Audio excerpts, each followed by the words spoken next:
The Euros finally kicked off a year late. You're a football guy, so you must have been well up for that. Now we're in my I loved it. I used a little bit of blue badge power to get on Instagram to get a seat. Not at actually one of the games. It was really hard to get to watch it anywhere in Leeds in any significant number.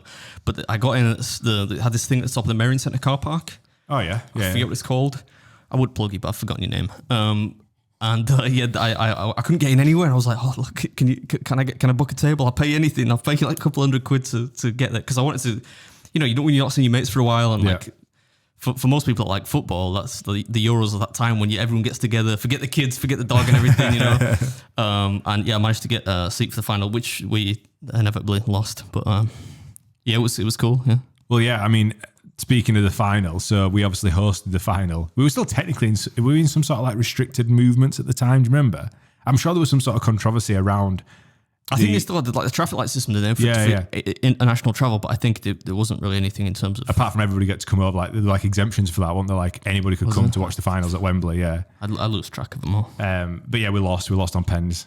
Not ideal, is it? Yeah, no, it was a shame. But football was coming home. I'd rather win the World Cup than the Euros. So. When's the World Cup? This year. Is it this year? Oddly, yeah, because it's the first one that's going to be held in winter, right? 'Cause it's in Qatar. Yeah, genius move to play it in 40-degree heat.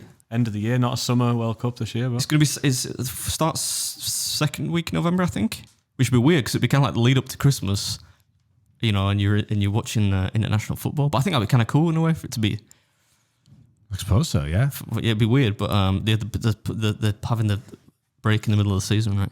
Yeah, because you kind of want to see it in, like, as Brits, I guess you'd want to see it in summer, wouldn't you? Beer garden, tops off, throwing pints up in air. Yeah. That's what you did, right? I saw you on Instagram doing that. I hate throwing pints in there. That cold culture is annoying to me, But I think I'm scarred by that. I've gone to festivals when I was a kid and you get like a cup of something on you and you'd hope it was beer, but it's inevitably, it would usually be piss.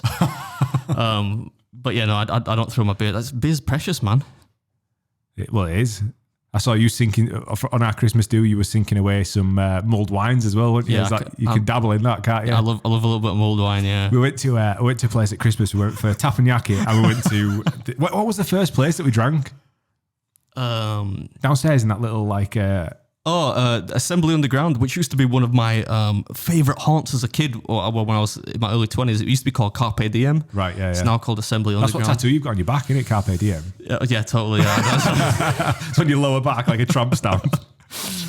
It was weird though that night, right? Because the entire town centre was dead. There was nobody there. With a week before Christmas, it was like the day before Mad Friday, so 16th of December, I think it was. Normally, like, it's rammed. It's always rammed at that time of year. And it was a ghost town in Leeds. But it didn't stop us from sinking some 10% sours, which you started to look a bit bog-eyed after about 5 minutes in there. We had to turn it off a bit. We were like, better eat some food. I make no secret of the fact that I'm a bit of a lightweight, especially at my age now. But it was a fun evening. Oh, shout out to the two Joes as well that joined us. So the ones that helped us, they designed the logos for the podcast. They were absolutely... That explains wrecked. The logo though. Like when I met them and I saw how drunk they got, I was like, that explains the logo, yeah.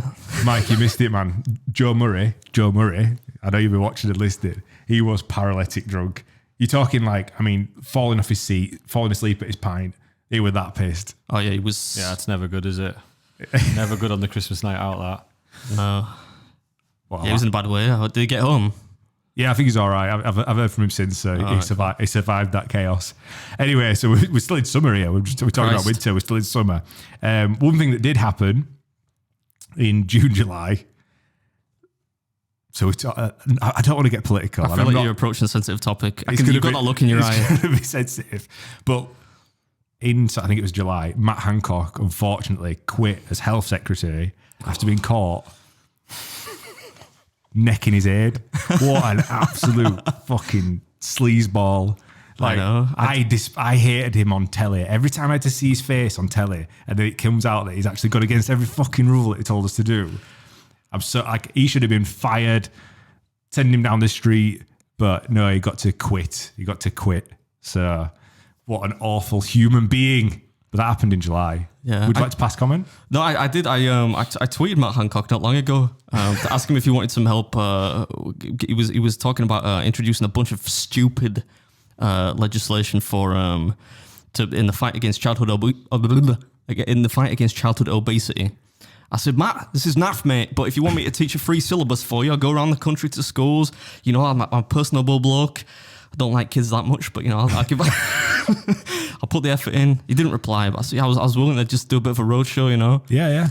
But instead of that, he went with, I think they're going to ban junk food ads after like before 9 p.m. or something.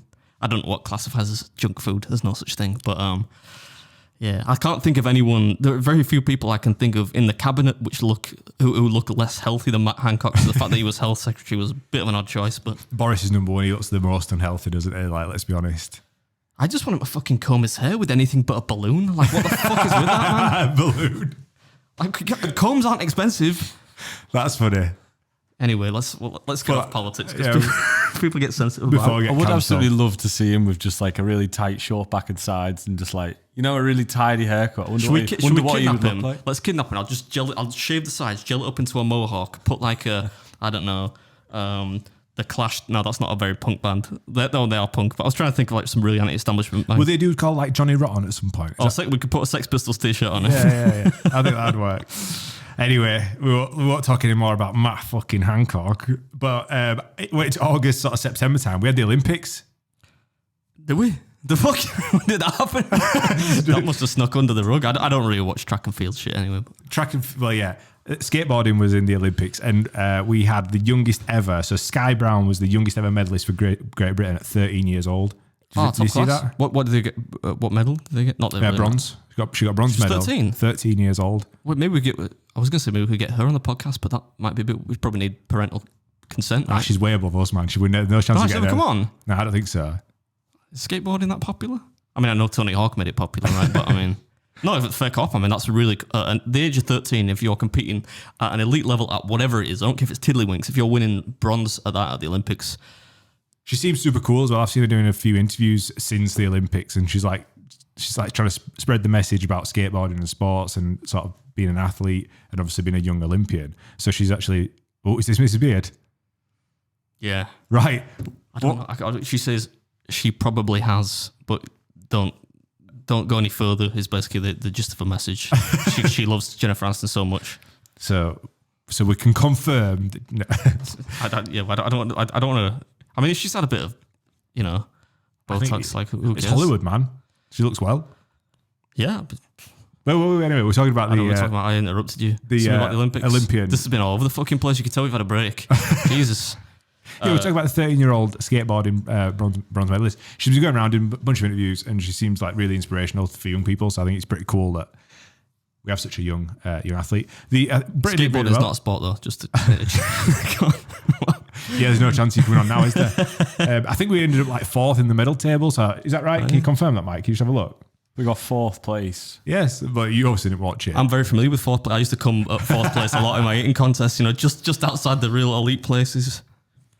So yeah, Olympics went, and on the back of the Euros, and we got to see all the wags, wives and girlfriends, anybody all fancied Jack Grealish. He went for the biggest transfer of £100 million player. It's mad that, isn't it? Now he's sat on the bench every week for 100 million quid. Sound investment. Mike, what you saying? You're a football guy. It's a bit over my head, is this? It's just they paid 100 million for him and he just sits on the bench, doesn't he? Most weeks. So it didn't actually shock me. Typical Man City, really. But he did all right on there. You tell Mike's a Liverpool fan. Yeah, he's a great player, you know. I say what you like about Jack Grealish, really good player.